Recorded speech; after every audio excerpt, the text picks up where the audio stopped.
So as I said earlier, I played, like, given that I'm on Xbox Game Pass Ultimate, I am tracking, and Mike, you can see this in the sheet that's called GPU, tracking the games that I play that are available on Game Pass Ultimate versus like what if I bought them, blah blah blah. How much am I actually saving going on this? And I'd always wanted to play Alan Wake, and oddly enough, I actually already owned it on Epic Game Store, so I could have actually just played it on that ages ago.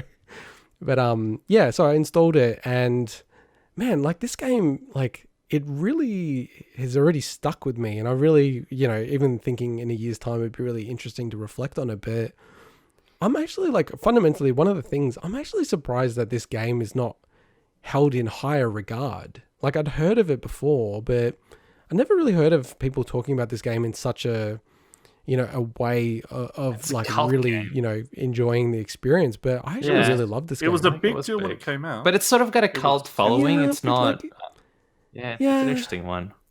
I think so, yeah. Because for me... That's probably because it was only on Xbox, so it's a PC port. Oh, see, I didn't appreciate that. And like I went back and read the reviews, and I found the reviews to be really odd. Like it was treating it more just as a pure game rather than a piece of art. And I think like from an overall impression for me, like I've ranked this game really highly. Like I don't think it's a masterpiece, but I do think that there's a lot of artistic flair in this game, a lot of interesting writing, and it's really trying to make you think and break those fourth walls around it being a game itself. And it's just something at the time of going back and reading the reviews, I was really surprised. It just wasn't something that they really pulled out in the game. So like just breaking it down, like three main things I wanted to talk about this game and just get your views. Because I know Swinny, you played it a little collector's edition of it. Like, but didn't finish. Oh, cool. Okay. This is going to be really interesting. Launch. So when was that? Was that recently or ages ago? Launch. About that, okay, cool. Because that was like 10 years ago. So this is going to be interesting to see what you think of it. So like the three key things I want to just chat about this game is like the references and how it references the material in itself, art, sound design, and how it builds tension. And then the last bit is just around world building and the story. And again, like, as we always do, we never really mention spoilers in any of our retro reviews or reviews in general. So just in terms of the references, like this game is very much fourth wall breaking. There's parts of it, I think even I sent it to you, Swinny, where there was like a QR code on the wall. And I'm like, oh, okay, what the hell is this? I, use it on my phone. And then it takes me to like this, meme of the guy who made the game. And something about constipation. And like the game's tone, you remember the game's tone. Literally. Like, it's pretty tense, horror, dark, serious game. And then just to get this meme, like based on this QR code, I'm like, this is so odd. And then Sam Lake, the writer and creative director of this game, he's actually in the game as well. So, and that's not a spoiler, but just like late in the game, there's a bit where he's actually in it. And you're just like, because the main protagonist, Alan Wake, is a writer. So it's kind of meta, the fact that it's a writer. Yeah. They're writing about a writer. And it's it's kind of really twisty like that. Yeah. And I mean, just like just on those references and like it referring to the real world and its own thing, like if you actually think about it, so they had some big hits, Remedy, prior to this game. And, I think everyone felt like, what's the next game that they're going to make? So they actually struggled with creating like the next game for them. And part of the story of this game, without like any spoilers, it's just like the writer sort of has writer's block. So it's sort of like, what book am I going to write? And that was very much like a reference. And you see that reference throughout. And, the game being heavily inspired by Stephen King and Twin Peaks. I mean, it's so explicit in the game itself in terms of the structure and just sort of like that Stephen King style. And then Twin Peaks, there's heaps of stuff in it that like is such a direct and overt initially I think it was going to be an open world game from memory when they did the engine. And I remember seeing the game before it even came out, and it felt like it had a slightly different vibe. And then there was an interview as part of the Ars Technica War Stories, where they actually interviewed and sort of how that changed from just being this open world to still using that world, but being somewhat more linear, and how darkness and light got incorporated into it. And it's actually worth watching that to go more into the... Yeah. And that's a really good segue, because that was going to be my third point, but I'll bring it up. So, from a world building and story point of view, you're 100% right. And when I was playing the game, I don't like to know much about the game before playing it. It's just how I'm always with these kind of media properties. I was like, wow, this is, because it's a very linear game. And I was like, this world feels very rich. Like, you're in different locations in this little town, and it all feels very connected and kind of alive, if you know what I mean. Like, normally in like a lot of linear games, it feels very much like, if you zoomed out, you could just see like this track of like development, and then it's just barren, everything around it. It's very fake when you really think about it. Whereas this game, it felt very grounded and real, like for a very odd game. And then, after the fact, when I finished playing the game, I started reading interviews and watching videos and stuff. And that point that you made, Mike, that they actually intended it to be an open world game. And they even say themselves, they're not sure how much of an impact it had, but the fact that, the game itself had a actual real day-night cycle.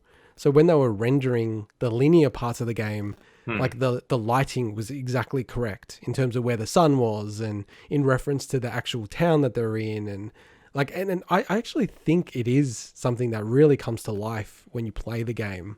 And just like in terms of the story, like I often actually found myself kind of almost just going, I just want to get through the action scenes. Like I played it on the hardest difficulty that you could play on. And I think it like normal or whatever it is. You couldn't do it on the higher level. But go play Dark Souls. I actually kind of wanted to go... No, all I'm saying is like, in reference to, like, I actually wanted to almost change it to the lower setting, because I just wanted to get through it and see the story more than anything else. And just like, obviously I won't cover the ending, but, it actually felt very much like a really great movie, where it ends on a point that you get a question, the nature of the story, the character, is it this or is it that? Shutter Island, like almost like, and not saying it is like this, but in the sense of like a... Okay. Well, I was thinking like a Blade Runner, where like, you're kind of thinking, well, wait, is Ripley this or that? Or, and I think it actually works much better when it actually is left open. I understand that the DLC for the game, they make some of the things more explicit in terms of, elements of the story that I won't get into, which I think is really unfortunate if that's the case, because I actually like it being a bit open-ended. It's your own experience, and you take it however you want. Yeah. Yeah, exactly. And how you interpret it, because I have a certain interpretation on the story, and then what it means, but I don't know if I'm right. Like, and I think it's a very personal thing. And and then I know it's bit more of an expansion than let's say a regular deep piece of DLC content. Like it's actually treated as a separate title. Yeah, it did feel like it. I never finished it, but it felt separate. Nightmare. Well, no, and American Nightmare is a different game. Yeah, that's a different game though. I'm talking about same. What was that, Swinny? That's what I thought you were talking about. No. So there are two. So the game itself has got 8 episodes from memory. It might be 6 or 8. I can't remember. I think it might be 6. Sorry, yeah, it's 6. There are 2 standalone independent episodes that were released after the game, The Witness and something else. They're not necessary to play, and actually a lot of people say don't play them. They're not that good, but there are certain story elements that they talk about. So this was before American Nightmare, which is essentially like a spin-off game, because they don't treat it as a sequel. So yeah, like in terms of those spin-off games, and then actually, to be honest, American Nightmare, they do, like you said, Swinny, they kind of pretty much tell you like what the grounding of the game is, which again, I feel is kind of disappointing. Like, and not too dissimilar to Blade Runner and what's happened there in terms of... You judge that for yourself as opposed to just listening to hearsay about it, though? What do you mean? Like, to say, they say this, like, shouldn't you actually play those episodes before actually kind of to make a judgment call on them? whether like they're good, the episodes, or... Well, you said it's not. Oh, they said it's not worth to play those extra episodes. Well, shouldn't you play them to make that call for yourself? That's what I'm getting at. Oh, sure, but I don't have infinite time, so I got to manage this and go. Okay, I really love the game. Like, so it surprised me you wouldn't actually play those. He will. So. Oh, it's just that like people who love the game say as in you don't think play it. Like, not American Nightmare. Not just to be clear, I just want to loop back. It's not American Nightmare. A lot of people say it's worth playing that, so I am actually interested to play it. I own that game, but the 2 standalone DLCs for Alan Wake, pretty much universally from what I've seen, people say it's not worthwhile playing it. And like I said, I don't have unlimited time, so I hear a lot of people say that about DLC that I actually really love. So I can see how it could work like that, and I can see how you watch something and it feels like that's the complete. So I'll use Infinity Wars as an example. To me, maybe unpopular opinion, but I would have liked it if the series stopped right there. Then they had to. Yeah, they had to do the next film after that where time travel was introduced and all of that. And I personally feel like that took away from the experience of the previous film. That if that's where I left the whole thing at, I would have been way happier than if I had watched the subsequent film. So, I mean, I'm not saying I don't think I ever played the DLCs for Alan Wake, so I can't comment on that. But I can see how that can happen, where certain things can actually become a detriment. But I can also see what you mean as well, Swinny, how... just the popular opinion isn't always correct. There's certain personal things that you like where it might be really cool for you. So yeah, sure. And I mean, like with the DLC, like I wasn't even, my point was nothing to do with whether the DLC was good or bad. It's that how it's resolved some parts of this story that I'm a bit like, not a big fan of when they do that in art, but that's fine. It's their prerogative. It's their property. And just the last thing, just around the game, like the art and sound and design of the game and how it builds tension. So I think we said this, Swinny, at the time that I was actually playing Resident Evil 7 and that scared the shit out of me. And I had to stop playing it because it was too scary. And, Alan Wake was there and I'm like, oh, I really want to play this. So I Googled, and I'm like, is it a horror game? Like, does it have horror elements? And everyone was like, no, it's not a horror game. It's not a horror game. Man, this game was scary as shit, man. Like, there was heaps of parts of the game where I was like... It wasn't scary, but it was tense. But I still feel like it's okay. No, it was scary to me. And one thing I will say is, because I would always play it at night, so it's dark, and I don't have lights in my room, like when I play these kind of games. That's cool. And I have headphones on. But there was one part of the game I needed to get through, and I had no sound. So I was just playing it during daytime. And it actually shocked me how much of a difference. Like, I'm talking about, like, I was really tense when I was playing it the night before versus... I almost didn't have any feeling like that when I was playing it. See, the thing is, I think psychologically, with no sound, people don't realize how important sound is. We discount it so many times because we think, it's mostly a visual experience. It absolutely isn't. Sound, music, I would say, dare I say, it's more than 50% of the experience in many cases. And in a game like that, it is definitely more than 50% of the experience. If you played, say, Alien Isolation during the day with bugger all sound, it's a completely different experience. The game isn't even really worth playing, to be honest, in an environment like that. Whereas if you play it like you did with the lights off, headphones on, by yourself at midnight, then you get the actual proper full experience, and it's completely different. Yeah, and like the sound design is quite nuanced. Like the music's really, really great. Like the licensed songs that they have. So like it's very episodic, like episode 1, episode 2, and they build it like a TV show. And the final songs for the episode, like when basically it's almost like the credits rolling for that episode, often I'll just like sit there and all it would say is like end of episode 3. And I'd actually just sit back and listen. Like very good choices around music in this game. And yeah, sound is very nuanced in this game. Like, it's very obvious. I haven't read this, but it's very obvious that there's a lot of programming in the background in terms of how they're triggering a lot of the sounds. Like, even like just you'll hear breath and just like real funny things that it's like, oh wow, okay, they've really done a lot of thinking around how they want to build tension and really create suspense for you.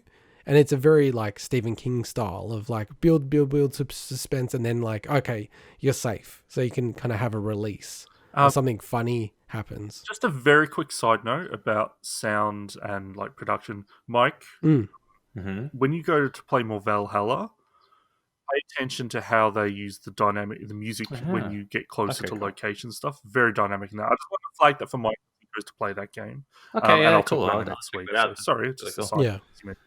No. I think that's important, and I think it's like, to me, you know, sound, music, and that combination. It's one of the most underrated things in games. Like the other one that is Breath of the Wild. There's a lot of stuff that they do around sound design and music, where, you know, people will go, "Oh, there's no music in the game," but it's very nuanced the way that they do it, and it works really, really well because it's almost a palate cleanser where they don't have much. So when they introduce something, it does create drama. And this game's very much the same of it. And, you know, like one thing I will say, like throughout this kind of like the way that they build out the tension, it's all about balance as well, like scare you and then relieve. Like, you know, you'll be in a safe place where you can't be harmed, and the music will really make it clear like you can't. And to me, it's such a artistic flair where the actual game itself is dealing with a lot about balance. And about, you know, how do you balance things in your life, light and dark, story, you know, you can't get something for nothing. So like there's always trade-offs, and that's always like dealt with really well with the ending as well. So yeah, like for me, you know, just in summary, like I love this game. I really love this game. It's one of those games where, you know, I can't wait almost to look back and think about it in the future to see how much of an impact it had. And, you know, I've said this many times on the podcast, like I am actually even more keen to play Control, to the point where I might just bite the bullet and actually get it on PC, because I've got a beefy PC and I've heard it struggles on, you know, consoles, and maybe next year when it comes out on next gen. It's like $40 or something. I'm just super keen to play Control. So just, yeah. So just given that it's on the platform, it's like, oh, you know, I'll probably end up sucking it up and doing it. I think Epic, they often have like, you know, $10 off or something like that. So I might get it on the Epic Game Store. Shocked me because it's been rumored for a while. You know what? I reckon it will. Yeah, it feels like the kind of game that's sort of slowly dropped, and because of the connection with Alan Wake, it's true. But don't let that stop you if you like haven't. You're like, oh, I really want to play this. I'm just kind of just flagging that it has been rumored for a while, and Microsoft's had to come out and deny it in the past. So it wouldn't. You know, speaking of, I've had that with a few games where what's the one with rats? A Plague's Tale. Plague Tale Innocence. That's the one. Plague Tale Innocence. Bought it, and then literally the next week it came out on Game Pass, which I didn't mind because I thought it's a smaller developer, and I was happy that I actually contributed extra to them. So. But it's happened a few times. It happened with Forza. So Forza 7, I bought it, and again, literally the next week. So they had it on special, and I almost feel like, I don't think they do it intentionally to bait people, or they kind of do it as a last resort to say, let's put it on special, you know, 75% off or whatever, see how much money we can get out of it. And then the next week they put it on Game Pass, and that happened with that game as well. So again, I spent $25 and it was immediately for free. But anyway. So yeah, like I think if people, you know, it is for free on Xbox Game Pass. I think if, you know, if at all you're interested in something a bit different, something a bit more psychological, it is like a little bit of a thriller horror game. Really good. It's a really good game, like, and it's also very short relatively, like, which is nice. It's probably about 10 hours or thereabouts, and it's very much something that you can just play the first episode. If you really enjoyed that, I feel like the game just gets better with time rather than worse. So yeah, they're my thoughts. Like, really, really cool game. You know, Swinny, like, are you going to play this game? I know that you played a little bit of it. Yeah, I think I beat the first episode back in the day, but it didn't blow me away. I appreciated it, but I think I was just looking for something different at the time. I don't play a lot of games in that vein in general, except like weirdly, I actually played through all the Alone in the Dark remake. Too, yeah, I couldn't get into that. So while it's like if you're going to play any So let me ask you, Swinny, if tomorrow it was categorized as an RPG, would you play it? He has He'll be all over that. Hey, I just helped to get Far Cry New Dawn decategorized as an RPG. After all that co-op we put in my fun, but they did. Okay, they removed the RPG. I really don't. Yeah, it's not an RPG. Come on, yeah. Anyway, yeah. No, I probably. I think it's it's a game that I appreciate from afar. Yeah. And look, I can see already, just even playing the little short snippet of Control on Switch, the cloud version, I can see how much of a linkage between this property, even though it's so old, and Control. Like, just even the way it felt, I was like, wow, this actually feels like Alan Wake. Like, it's kind of a bit weird. So I think it's one of those ones, to me, I think ultimately Control is like the next evolution of this game and this style of game. So, and it's just better in all accounts from everyone. So yeah, keen to play that as well. But I'd recommend this game if you're at all interested in something a bit different. So that rounds us out